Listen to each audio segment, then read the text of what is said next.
ओम नमो नारायणाय पुरुषाय महात्मने विशुद्ध सत्वधिष्ण्याय महाहंसाय धीमहि।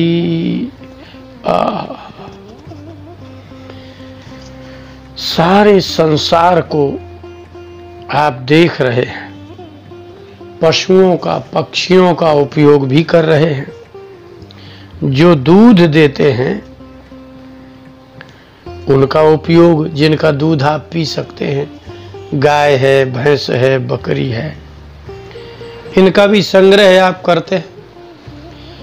जो आपके मनुष्य से अति सन्निकट मिल करके जो आपके प्रेम को प्राप्त करते हैं, वही जीव आपके साथ रहते हैं। लेकिन आप उनसे प्रेम तो करते ही हैं, और यदि वो उनका शरीर छूट जाए तो आपको दुख भी होता है। कोई तोता पाल लेता है और समाप्त हो जाता है तो घर के लोगों को बड़ा दुख होता है। कोई कुत्ता गाय भैंस पालता है, आपको इतना दुख होता क्यों है? कारण क्या है? इसका तात्पर्य है कि शरीर तो जड़ है, जड़ जड़ से प्रेम नहीं करता। जैसे पत्थर पत्थर से प्रेम नहीं करता, लकड़ी लकड़ी से प्रेम नहीं करता, इसी प्रकार से कि कोई भी देह किसी देह से प्रेम नहीं करता। आत्मा ही आत्मा से प्रेम करता है। इसलिए आपको सभी जीवों के प्रति प्रेम होता है। श्रीमद् भागवत के 11 स्कंध में अर्थात 11वें स्कंद के 22वें अध्याय के 36वें, 37वें और 38वें इन 3 श्लोकों में भगवान श्री कृष्ण ने उद्धव जी के प्रश्न का उत्तर दिया है। उद्धव जी का प्रश्न क्या है? उद्धव जी ने 34वें अध्याय में 11वें स्कंद के 22वें अध्याय के 34वें श्लोक में एक प्रश्न किया है। आप भी प्रश्न को सुन लीजिए, फिर उत्तर भगवान का सुनिए। उद्धव जी ने कहा, त्वत्ता परावृत्त धिया, त्वत्तः परावृत्त धिया स्वकृतैः कर्मभिः प्रभो उच्चावचान यथा देहान गृह्णन्ति विसृजन्ति च तन्ममाख्या हि गोविंद दुर्विभाव्य मनात्मभिः। उद्धव जी ने कहा, हे भगवान, त्वत्तः परावृत्त धिया, जिन मनुष्यों का अर्थात जिन स्त्री पुरुषों का आपसे परावृत्त धी अर्थात जिनकी आप में बुद्धि है ही नहीं, आपके प्रति जिनका प्रेम नहीं है, संसार के पदार्थों में, पशुओं में, पक्षी में, धन में, शरीर संबंधी में प्रेम है, उनकी आपसे बुद्धि बिल्कुल अलग हो चुकी है, उल्टी, परावृत्त, उल्टी बुद्धि के लोग अपने कर्मों के द्वारा कभी कभी श्रेष्ठ शरीरों को प्राप्त कर लेते हैं और कभी कभी उच्चावचान देहान, कभी उच्च श्रेणी के शरीर और कभी नीच श्रेणी के शरीरों को गृह्णन्ति विसृजन्ति च, ग्रहण करते हैं और फिर त्याग करके मर के फिर दूसरे बन जाते हैं। ये क्या है भगवान? तो कौन इसका मतलब जन्म नीच योनि में कौन जाता है? जो आपका ध्यान नहीं करता, जो आपसे दूर है, आप जिनका ध्यान नहीं करते, तो वो कैसे होता है? श्री भगवान ने कहा कि देखो देखो उद्धव, बहुत सोचने जैसा है। मनः कर्ममयम् नृणाम् इंद्रियैः पंचभिर्युतम्। अब भगवान उत्तर दे रहे हैं 11वें स्कंद के 22वें अध्याय के ये 36वां श्लोक है, फिर 37वां और 38वां। उन्होंने कहा कि हे उद्धव, मनः कर्ममयम नृणाम। नृणाम मनुष्यों का ये जो मन है ना, कर्ममय है, ये बिना कर्म किए रह नहीं सकता। इंद्रियैहि पंचभिर्युतम, 5 इंद्रियों के ही कर्मों को करता है ये। कौन से? बोले जो आंख से देखता है वो कर्म करता है, कान से जो सुनता है वो कर्म करता है, नाक से जो सूंघता है वो सुगंधी के लिए कर्म करता है, जिह्वा से जो स्वादिष्ट पदार्थ भोगता है, खाता है, उसके लिए कर्म करता है, और शरीर की कोमलता और शीतल ठंडक के लिए करता है। तो 5 इंद्रियों के लिए ही मनुष्यों का, स्त्री पुरुषों का मन कर्म में लगा रहता है। फिर उससे क्या होगा? बोले फिर मेरा ध्यान क्यों करेगा वो? मैं उसके ध्यान में नहीं आता।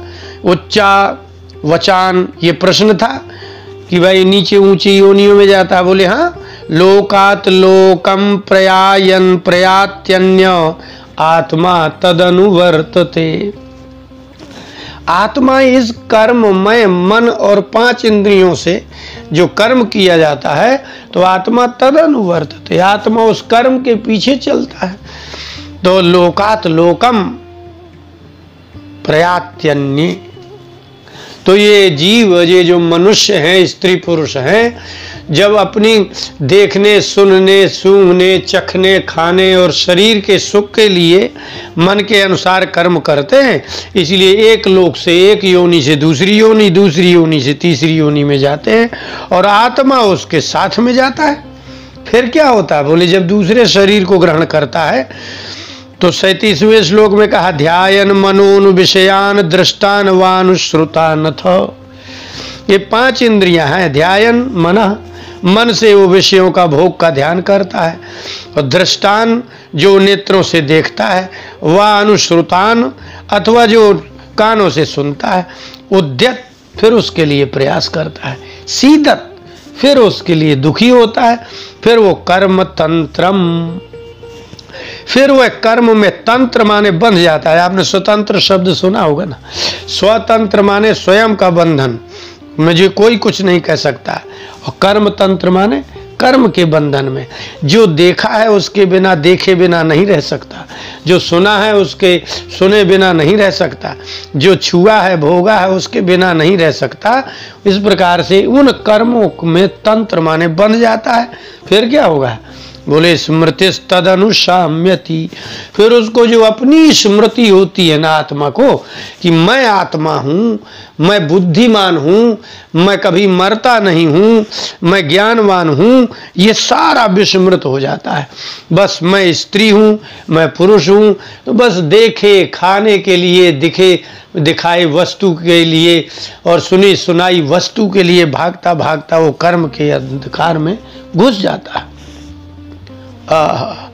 अब जब कर्म तंत्र हो गया, अर्थात कर्म के बंधन हो गया, जब जन्म लेगा तो क्या करेगा मनुष्य? बिलो विषयाभिनिवेशेन नात्मानं यत् स्मरेत पुनः, विषय में अभिनिवेश प्रवेश हो जाता है, अर्थात देखने के सुंदरता में और मधुर संगीत में, स्वादिष्ट भोजन में और सुकोमल स्पर्श में, इसी में ही उसका अभिनिवेश प्रवेश हो जाता है।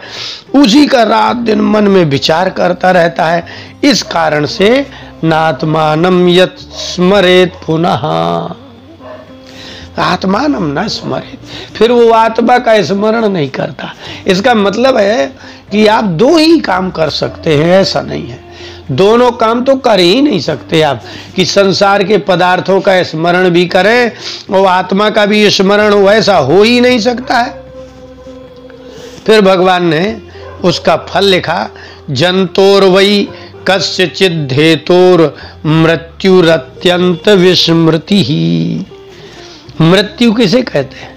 अत्यंत विस्मृति ही। मृत्यु कहते उसे हैं जिसमें पूर्ण विस्मृति हो जाए। आप पूर्व जन्म में भी यही कर रहे थे जो अभी कर रहे हैं, और जब आपका अगला जन्म होगा तब भी आप यही करेंगे जो कर रहे हैं। इसका मतलब यही है कि पूर्ण विस्मृति का नाम मृत्यु है। आप पहले जन्म में मरे थे, आपको कुछ पिछले जन्म का याद नहीं है, तो अगले जन्म का कैसे स्मरण रहेगा? इसका मतलब ये है कि संसार में इतना ही है कि आँख, कान, नाक, मुख, जिह्वा, उपस्थ इंद्रियों के द्वारा आप उन पदार्थों का भोग करेंगे और उन पदार्थों से बनेंगे और उन वस्तुओं को प्राप्त करने के लिए ही प्रयास करेंगे। इसलिए फिर क्या होगा? बोले फिर क्या? नात्मानम यत् स्मरेत पुनः। आत्मा का तो कभी स्वप्न में भी विचार नहीं आएगा। जब नहीं आएगा तो विषयों का प्रवेश हो जाएगा आपके मन में, आपकी बुद्धि में विषयों का ऐसा प्रवेश होगा कि कस्यचिद हेतु मृत्यु, किसी कारण से फिर उसकी मृत्यु हो जाएगी। और मृत्यु का नाम क्या है? बोले अत्यंत विस्मृति। अत्यंत विस्मृति माने याद कराने पर भी याद नहीं आएगा। पुराणों में आपको सब जगह लिखा हुआ है कि जीव गर्भ में आता है, गर्भ में, अंडा में, वो पड़ा पड़ा मल मूत्र में, कीड़ों में पड़ा रहता है। ये बार बार आपको स्मृति दिलाई जाती है, फिर भी कहाँ स्मरण आ रहा है? आपके स्वयं बच्चे होते हैं, तो जब कोई बच्चा पैदा होता है तो उसके साथ में कितना मल मूत्र और झिल्ली पैदा होती है। तो जिन माताओं ने बच्चों को जन्म दिया है तो उनके गर्भ में बच्चा रहा, तो जिसमें बच्चा रहा वही तो गर्भ से बाहर निकलेगा ना। तो बच्चे के साथ मल मूत्र, मवाद, पीप, रक्त और झेर सब कुछ निकलता है। तो ये तो खुद एक स्त्री अपने नेत्रों से देखती है। एक स्त्री उसको करती है, संतान को उत्पन्न कराती है, इतना सब। अच्छा देखिए, एक और नियम है कि जो भीतर होता है पेट के वही बाहर निकलता है। तो आपके जब बच्चा बाहर पैदा होता है तब आप बड़े प्रसन्न हो जाते हैं, लेकिन ऐसा एक भी बार नात्मानम यत् स्मरेत पुनः, आपके हृदय में एक भी बार ऐसा नहीं जागृत होता कि हम भी इसी प्रकार से इसी माता के गर्भ से पैदा हुए थे, इसी मल मूत्र से सने हुए निकले थे। आपको कहाँ एक भी बार होता है? आप तो खुद पैदा कर रहे हैं, खुद बच्चे को पैदा होते देख रहे हैं और बच्चा आपके गर्भ से बाहर निकलता है, आप आंखों से देखते हैं, इसके बाद भी आपको बिल्कुल ज्ञान नहीं रहता। इसलिए भगवान ने कहा मृत्यु अत्यंत विस्मृति। कस्यचिद हेतु हो, किसी कारण से, रोग से, एक्सीडेंट से मृत्यु होगी और अत्यंत विस्मृति, आपको पूर्व जन्म का सब विस्मरण नाश हो जाएगा। इसलिए उद्धव यह मुझे, इसलिए मुझसे दूर है।